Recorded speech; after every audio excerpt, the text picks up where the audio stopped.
नमस्कार दोस्तों हिंदी पेडागोजी की क्लास को आगे बढ़ाते हुए आज हम बात कर रहे हैं शिक्षण के सिद्धांतों को लेकर।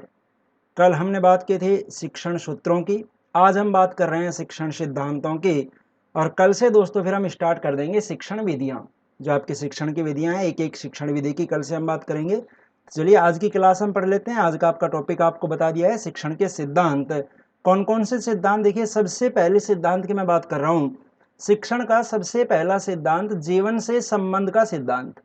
यानी जब एक टीचर क्लास में टीचिंग करवाता है तो क्लास में टीचिंग करवाते समय उसे कौन कौन से सिद्धांतों का पालन करना चाहिए, कौन कौन से सिद्धांतों को उसे क्लास में टीचिंग करवाते समय ध्यान रखना चाहिए, वो बातें मैं यहाँ पर कर रहा हूँ। तो देखिए, पहले मैं आपको इजी लैंग्वेज में समझा देता हूँ, उसके बाद इसकी व्याख्या स्क्रीन पर आपको दिखा दी जाएगी, आप उसके नोट्स बना सकते हैं। देखिए, जीवन से संबंध सिद्धांत का मतलब क्या है कि जब आप क्लास में विषय वस्तु जो प्रेजेंट करेंगे बच्चों के सामने, वो विषय वस्तु इस प्रकार की होनी चाहिए कि उस विषय वस्तु का कहीं ना कहीं बालकों के वास्तविक जीवन से संबंध बनता हुआ नजर आए। यानी इस प्रकार की विषय वस्तु होनी चाहिए जो बच्चों के वास्तविक जीवन में कहीं ना कहीं काम आए। कोई ऐसी विषय वस्तु बालकों को ना देनी चाहिए जो कहीं भी उनके जीवन से संबंधित नहीं है। बस दोस्तों, इसका मतलब केवल यही होता है कि विषय वस्तु जो होनी चाहिए वो विषय वस्तु जीवन से संबंधित होनी चाहिए। जो आपका मैटर है, जो आप क्लास में बच्चों के सामने प्रेजेंट कर रहे हैं, वो मैटर कहीं ना कहीं बालकों के जीवन से संबंधित होना चाहिए। ये आपका सबसे पहला सिद्धांत, जीवन से संबंध का सिद्धांत।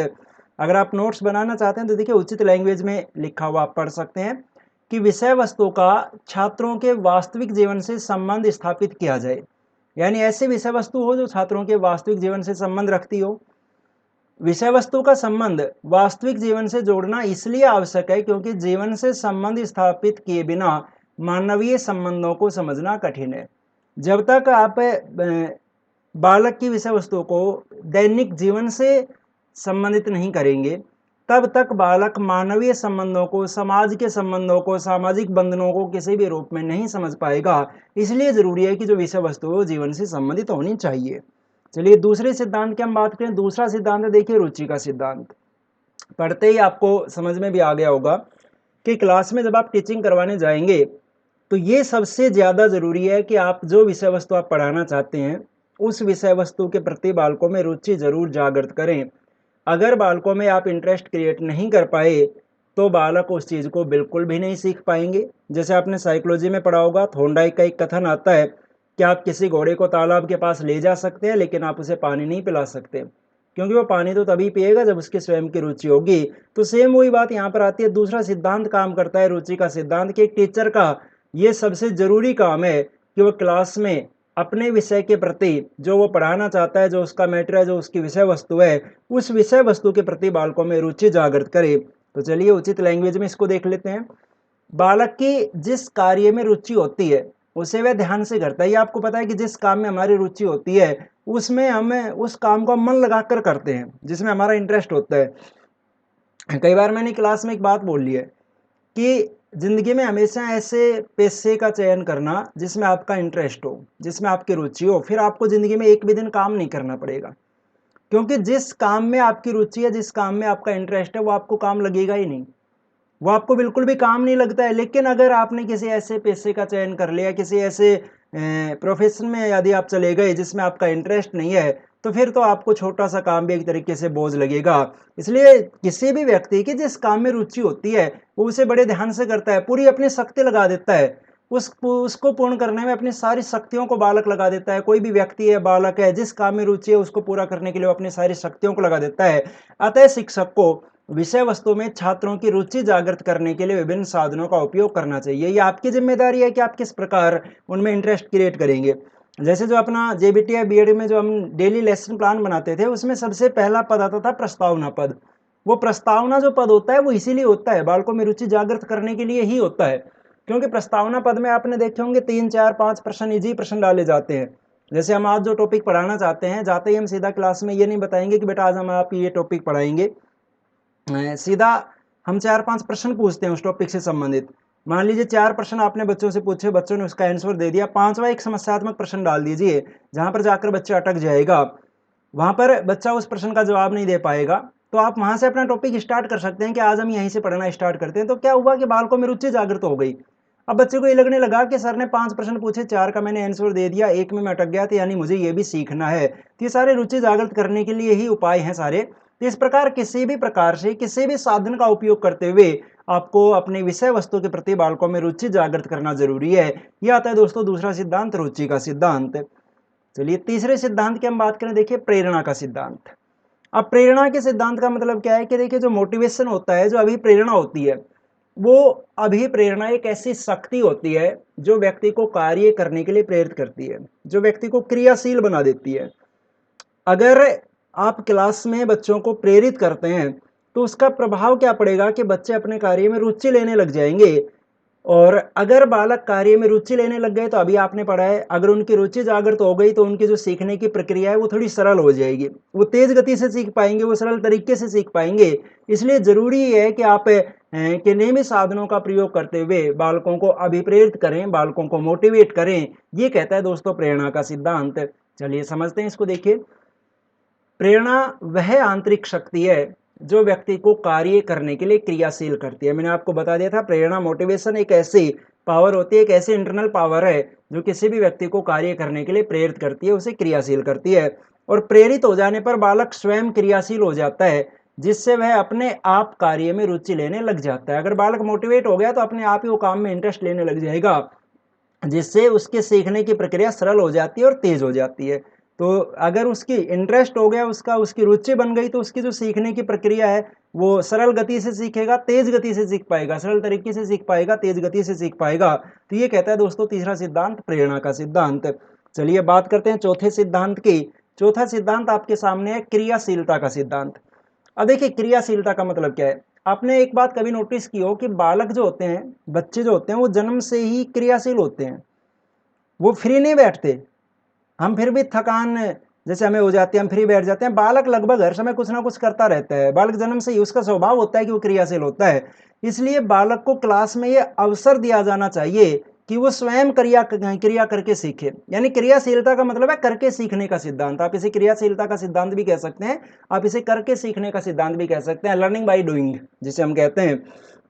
यानी बालक को ये अवसर दिया जाना चाहिए कि वो स्वयं करके सीखे। अगर वो स्वयं करके सीखेगा तो निश्चित रूप से वो ज्ञान उसके लिए हमेशा स्थायी रूप से रहेगा। अगर उसने स्वयं करके सीखा है तो वो आसानी से भी सीख पाएगा, वो तेज गति से भी सीख पाएगा और वो स्थायी तरीके से सीख पाएगा। ये बात कहता है दोस्तों क्रियाशीलता का सिद्धांत। देखिए किस प्रकार से बालक स्वभाव से ही क्रियाशील होते हैं, वे हर समय कुछ ना कुछ करते रहते हैं, अतः उन्हें करके सीखने का अवसर दिया जाना चाहिए, करके सीखने का उन्हें अवसर देना चाहिए। यानी क्लास में भी उनको, बालकों को ये मौका देना चाहिए, ये अवसर देना चाहिए कि वो स्वयं कार्य करके सीख सकें। ये दोस्तों क्रियाशीलता का सिद्धांत बड़ी ही सरल लैंग्वेज में मैं आपको बता रहा हूँ और उम्मीद करता हूँ कि आपको अच्छे से समझ में भी आ रहा होगा। और अगर समझ में आ रहा है तो प्लीज़ आप मुझे कॉमेंट करके ज़रूर बताते रहें।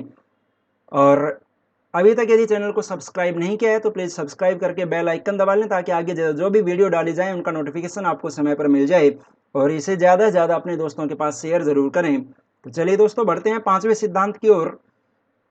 पांचवा सिद्धांत है देखिए विषय वस्तु चयन का सिद्धांत। एक महत्वपूर्ण सिद्धांत है।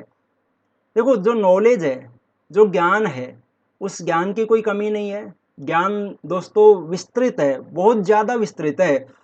लेकिन उस इतने सारे विस्तृत ज्ञान में से हमें थोड़ी सी विषय वस्तु बालकों के लिए चयन करनी होती है। थोड़ी सी विषय वस्तु का बालकों के लिए हमें चयन करना होता है। तो कौन सी विषय वस्तु का हम बालकों के लिए चयन करेंगे, ये सिद्धांत आपको बताएगा विषय वस्तु चयन का सिद्धांत। तो देखिए किस आधार पर आप बालकों के लिए, जैसे कोई भी आप सिलेबस कुछ भी होता है, वो सिलेबस किस आधार पर बालकों के लिए सेट किया जाए, तो उसमें दो तीन चीज़ों का ध्यान रखा जाता है। जैसे एक तो बालक की शारीरिक योग्यताएं, बालक की एज कितनी है। दूसरे बालक की मानसिक योग्यताएं, मानसिक योग्यताओं में जैसे बालक की आईक्यू कितनी है।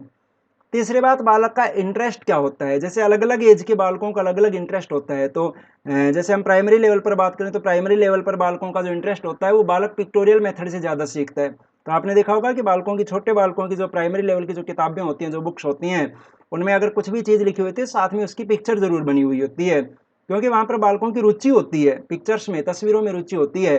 तो इस प्रकार से सभी जितने भी मतलब है, जैसे शारीरिक योग्यता है, मानसिक योग्यता है, बालकों की आईक्यू है, बालकों का इंटरेस्ट है, उन सबको ध्यान में रखते हुए एक विस्तृत ज्ञान में से आपको थोड़ी सी विषय वस्तु का चुनाव करना होता है। ये बात कहता है विषय वस्तु चयन का सिद्धांत। किस प्रकार से देखिए समझते हैं। ज्ञान अति विस्तृत है। जो लैंग्वेज देखिए मैं बोल रहा हूँ वही लैंग्वेज यहाँ पर लिख के दे रहा हूँ। ये आपको लिखकर इसलिए दे रहा हूँ ताकि आप नोट्स बना सकें। ज्ञान अत्यंत विस्तृत है, अतः छात्रों की योग्यता, उनकी रुचि एवं उनकी आवश्यकता के अनुसार केवल उपयोगी विषय वस्तु का ही चयन करना चाहिए। यानी आपको बहुत विस्तृत जो ज्ञान है, उस विस्तृत ज्ञान में से थोड़ी सी विषय वस्तु आपको निकालनी है। वो कौन सी निकालनी है? पहली बात तो ये ऐसी विषय वस्तु जो बालकों के लिए उपयोगी होनी चाहिए, उपयोगी विषय वस्तु निकालनी है। दूसरी बात कि उस विषय वस्तु का चयन करते समय आपको बालकों की योग्यताओं का ध्यान रखना है। योग्यताओं में मैंने आपको बता दिया था, जैसे बालक की शारीरिक योग्यता यानी बालक की आयु, और बालक की मानसिक योग्यता यानी बालक की आईक्यू, बालक की बुद्धि लब्धि, इस प्रकार की योग्यताओं में आपको ध्यान रखना है। बालक का इंटरेस्ट का और बालक की आवश्यकताओं का आपको ध्यान रखते हुए विषय वस्तु का चयन करना है। ये बात कहता है विषय वस्तु चयन का सिद्धांत। चलिए अब हम बढ़ते हैं छठे सिद्धांत की ओर। देखिए छठा सिद्धांत है आवर्ती का सिद्धांत।